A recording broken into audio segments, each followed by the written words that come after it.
Hello YouTube, this is Cody with Variety Work, coming at you with another video. Today's 22nd of February of 2026. I wanted to show you guys some stuff, and I wanted to read an article for you guys.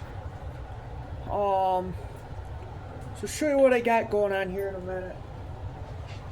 But I picked up some magazines from a guy in Batavia, a bunch of stationary Hitmas Engine magazines, and I found an article real interesting. We'll get into that, but I want to show you guys what I made for stuff real quick, because, you know, Variety Work for a reason.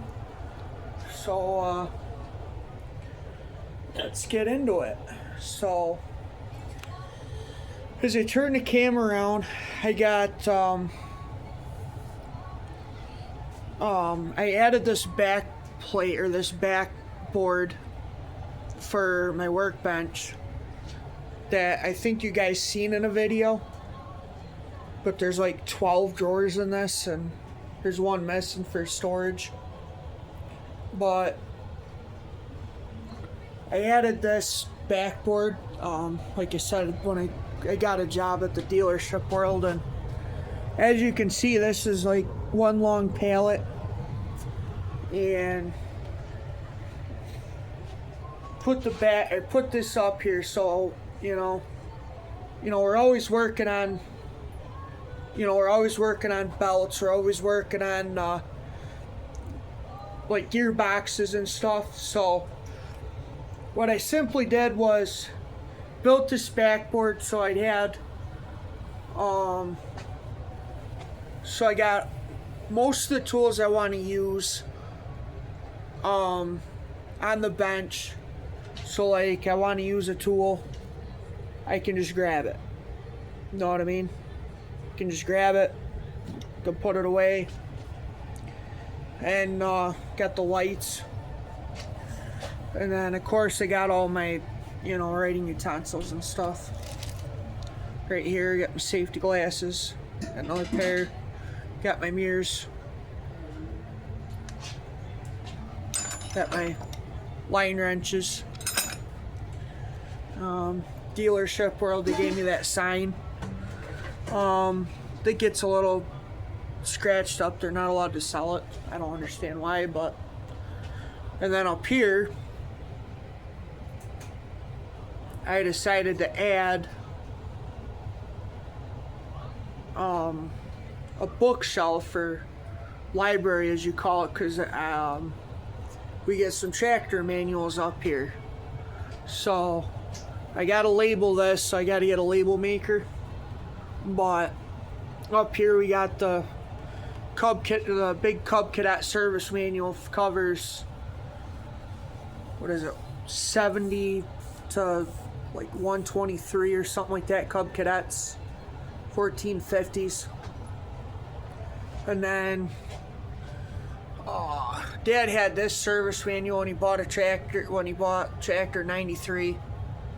So that covers 1320 all the way down to 1720. That's a service manual I probably should get into one of these days.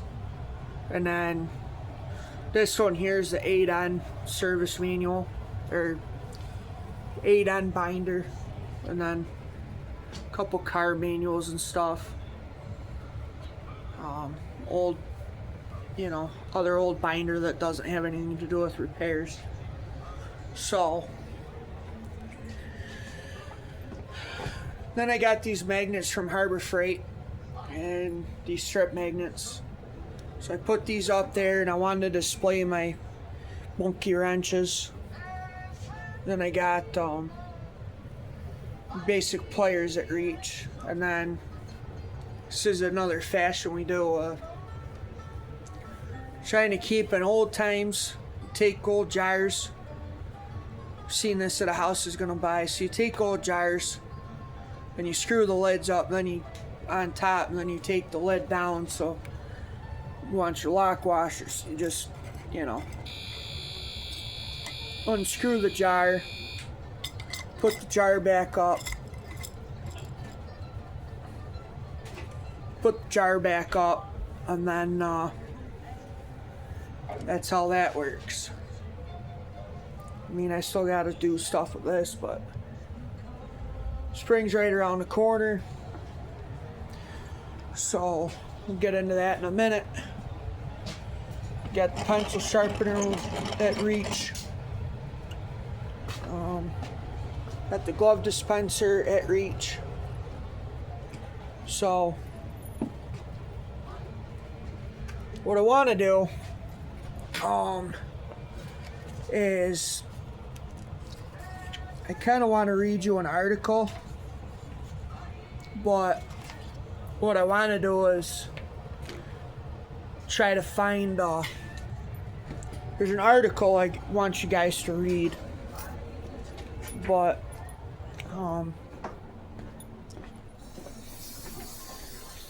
before we get into that, I'm wondering if I got a piece of paper in here I can spread out.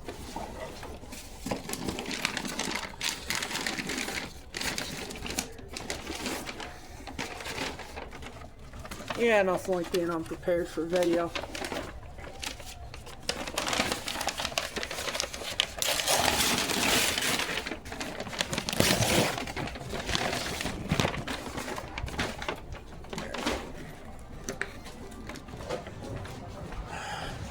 Got a workbench, but workbenches don't do good with you want to read some literature or present some literature, so just bear with me a second. So what we got is, I was reading about the Type N or the Type M hit and miss engine, and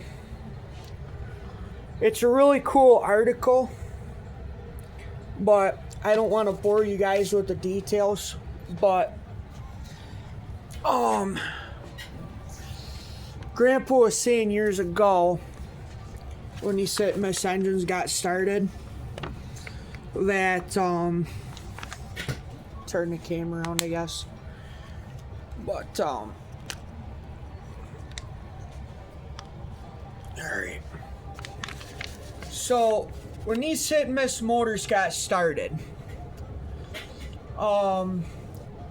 he told me that they ran on, you started them on gasoline and they ran on kerosene, and you switched them over to kerosene. So basically, I was reading this manual, or this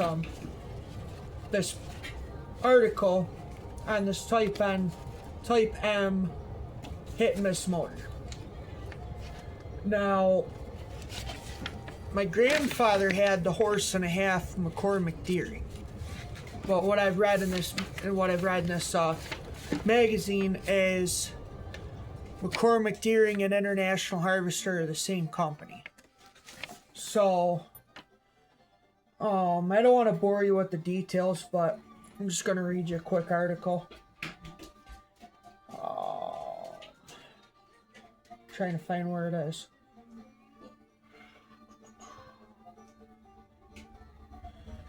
Yeah, I got bluegrass playing in the background.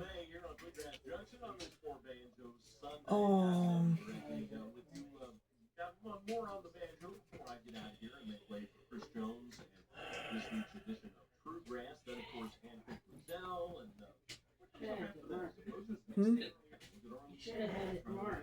yeah, I know. So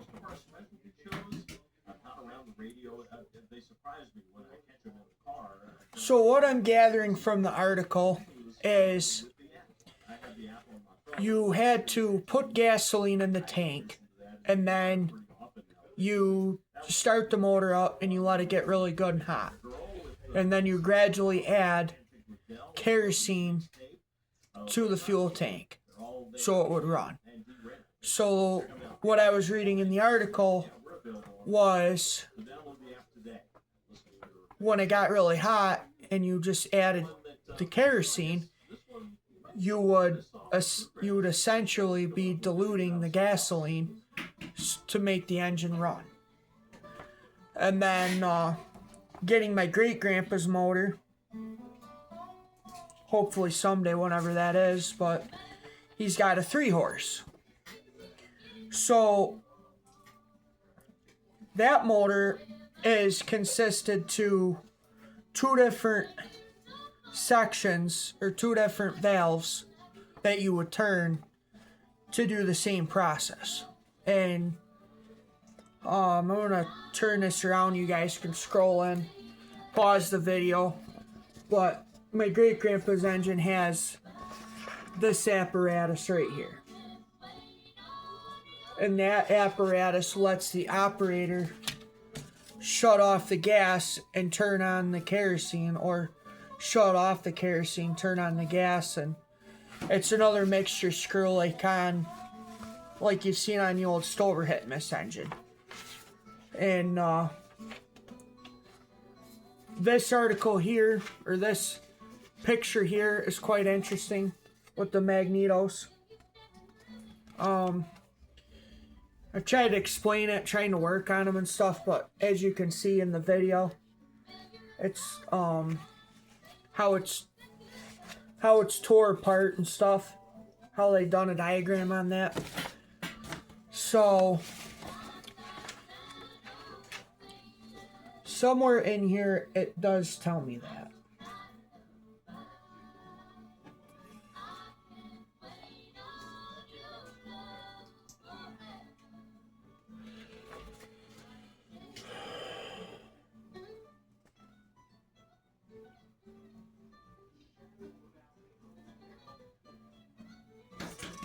So, I mean, this just shows you the types of it and stuff. So, I'll get you turn around one more time.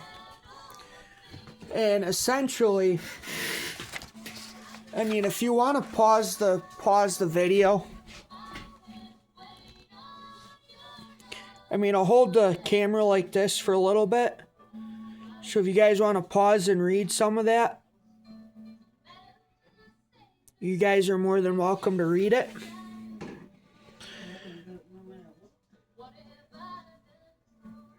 But there is a lot of stuff on this type of engine.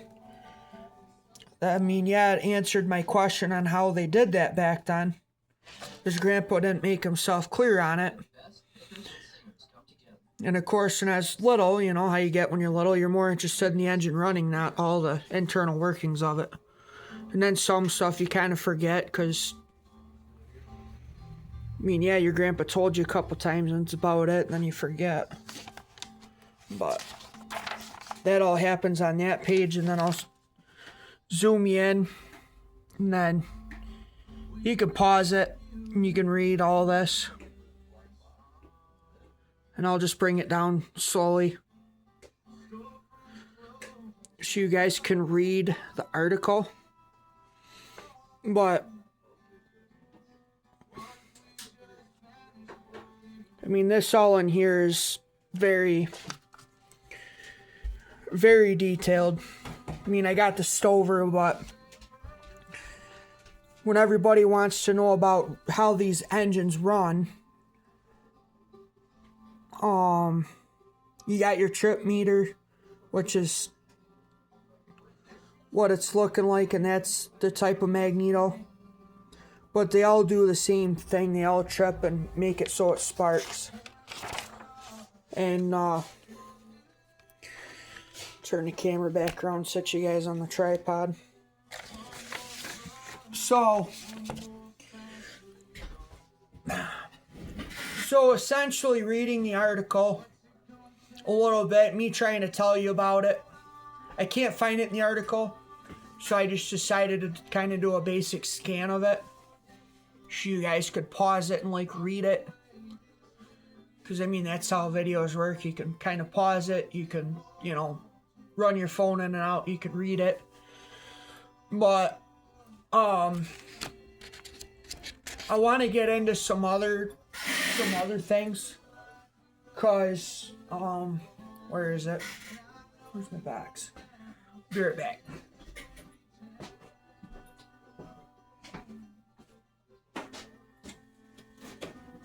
So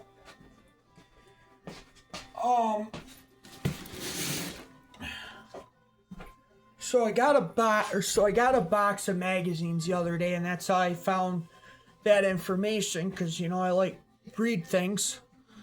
And the magazines I got for $20, and I don't know, the guy just didn't want them or something, but he buys a lot of overstock or something like that at auctions, and he doesn't.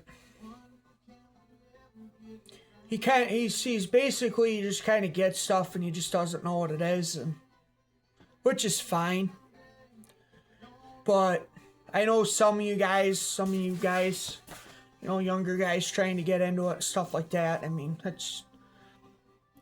you take some of those magazines from, and read them and stuff, you kind of understand it. And this one is out of the October 1982 edition, volume 17. So if you are interested, maybe you might want to look at it, the cover profile, and look. But that's the magazine that this came in the source. The gas engine magazine. So I mean, it's on page. It goes from page 4 to page 7, and it describes the Type M International engine. Now, I understand there's many different types of engines out there, and there's other different brands out there, and I'm just getting into it / getting back into it, so I don't know all the specifics about the engines, but you learn as you go from collectors, and people have done it longer than you, and they want, like I said, the folks that are in their I want to say their 50s through their 80s, they want young people like me to get into it and to be able to learn about them, to be able to preserve the tradition, to be able to preserve the feel of them, to be able to preserve the knowledge of them and the history of them. Because, like I've said before, I mean, I've gotten the older tractors because I want to be able to do some stuff on the hit and miss motors. I want to do an experiment, because I don't really like cranking them over that much, and my side hurts if you crank them really good. So I want to try to start it with the tractor. I want to bring you guys up to speed. And yesterday, I got that pile of lumber and I assembled some of this yesterday. Did the finishing touches today. But I got the buzz saw that I bought out back, and I'm getting ready to set that up to be a stationary rig. So I can use it with the tractor. I can use it with the engine. But what I'm thinking is, if the tractor spins the belt over, the PTO shaft spins at 540 RPM to that flat belt pulley, and my hit and miss motor spins at 545 RPM. It should be able to run the buzzsaw with both the equipment. But it'll be interesting. But when we get out there and I do it, I said this before, Tractor Man 44, he's got a little safety video or something he does that he went over, and I'm kind of gonna touch up on that. And like I said, we're gonna try it out together because I've never run a buzzsaw. And I think it'd be kind of neat addition for me to cut firewood. Because when I get into a limb that's about this big around, I don't really want to cut it with a chainsaw. I certainly don't want to cut something like that with a chainsaw. Because you got a limit on the tree and it just takes more fuel, and it's just, I want to be able to speed things up a bit. So it's gonna be interesting on how that works. So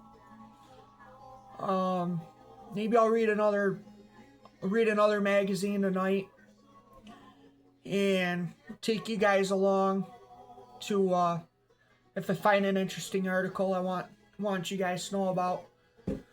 But other than that, like I said, I ain't got much going on. I just wanted to show you the article.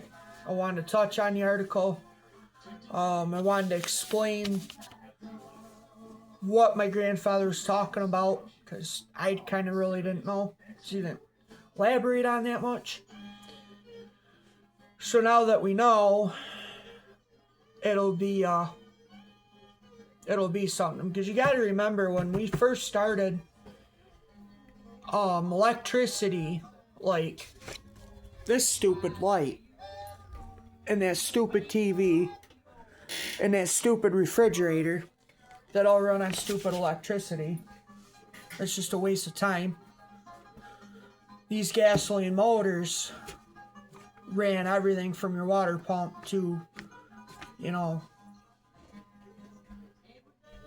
corn grinders, to everything on the farm, to a simple water pump that ran your water to your house. So, anyways, getting off that, if you haven't subscribed to my channel, please subscribe to my YouTube channel. Cannot stress that enough. Tell your friends, tell your family, tell everybody you know. Get somebody interested in this hobby. Get a lot of people involved. Subscribe. Click the like button if you like the video, and like I said, don't forget to push the subscribe button.